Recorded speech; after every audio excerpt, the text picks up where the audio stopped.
dragon orange. Qu'est-ce que ça fait des poils de dragon orange à manger? Qu'est-ce qui ressemble à des poils de dragon orange? Des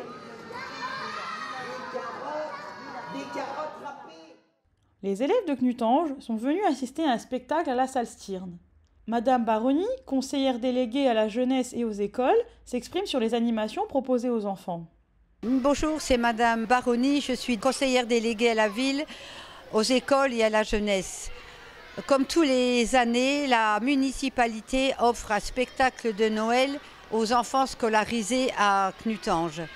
Et cette année, nous avons décidé de faire 2 spectacles différents en fonction de l'âge des enfants. Pour les maternelles le matin, c'est donc le génie de la grande horloge. Les petits vont être transportés dans un monde merveilleux. L'après-midi, ça sera un clown, Rico le clown. Il y aura de danse, chant et bien sûr des tours de magie. À l'issue des 2 spectacles, un goûter est offert aux enfants. Je vous souhaite à tous de bonnes et joyeuses fêtes de fin d'année. Entre 1 et 12, celui que tu veux. Celui que tu veux. Le 12. Tu es sûr? Tu es sûr? Tu peux encore changer. Tu veux changer ou tu gardes le 12? Tu gardes le 12, d'accord. Donc, à partir de là, tout le monde est tombé sur la pomme. C'est marqué pomme. On est tombé sur la pomme. Ça serait incroyable qu'on ait une pomme dans la boîte. Ouvre la boîte et regarde le fruit qui est dedans. Tu peux le prendre. C'est une pomme. Bravo, t'as gagné une pomme, Cassine. Le matin, ce fut donc un spectacle dédié aux plus petits avec le personnage de Jimmy le génie. Bonjour, je suis Rick Caméléon, je suis comédien, chanteur et je propose notamment des spectacles pour enfants de tous âges. Et là, on présentait aujourd'hui le génie de la grande horloge. Alors, le spectacle dure environ 50 minutes. Eh ben, la mise en place des décors, comme on a l'habitude, on sait où se placer, on sait quoi faire, on a nos habitudes et on met à peu près une demi-heure pour placer l'ensemble, pour être sûr avec le son.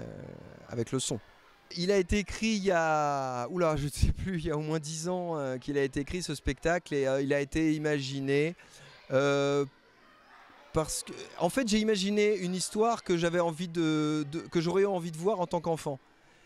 Ou une histoire avec des aventures, des voyages, où on visite plein d'endroits. Donc il y a eu il y a eu un champ de fleurs avec des animaux, il y a eu une bibliothèque, j'adore lire, donc j'ai placé une bibliothèque avec des livres, des histoires. Il y a un Fritz, donc le chef cuisinier dans une forêt parce que j'adore manger. Donc vous voyez, j'ai placé des trucs qui me correspondent et qui plaisent aux enfants de toute façon. Vous voyez, c'est très enfantin.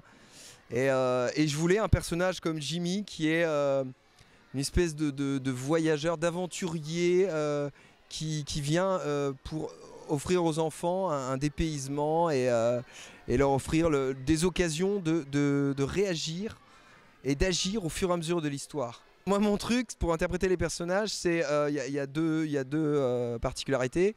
D'abord, je change ma voix. Parce que je fais Balthazar, Ebenezer Cassim. Je fais Fritz le chef.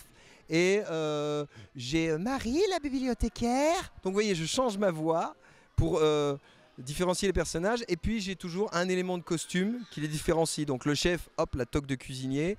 Balthazar, il est plus là. C'est son costume. Vous voyez, à chaque fois, visuellement et au niveau de la voix, il y a un changement. Ah, ils sont très dynamiques. Et ils ont envie on voit qu'ils ont envie de réagir et c'est le but du spectacle. Donc c'est génial de les voir réagir comme ça et de les voir intervenir et de se dire chacun se dit moi j'ai envie d'apporter ma réponse et c'est super quoi. Donc ils sont hyper énergiques, j'adore.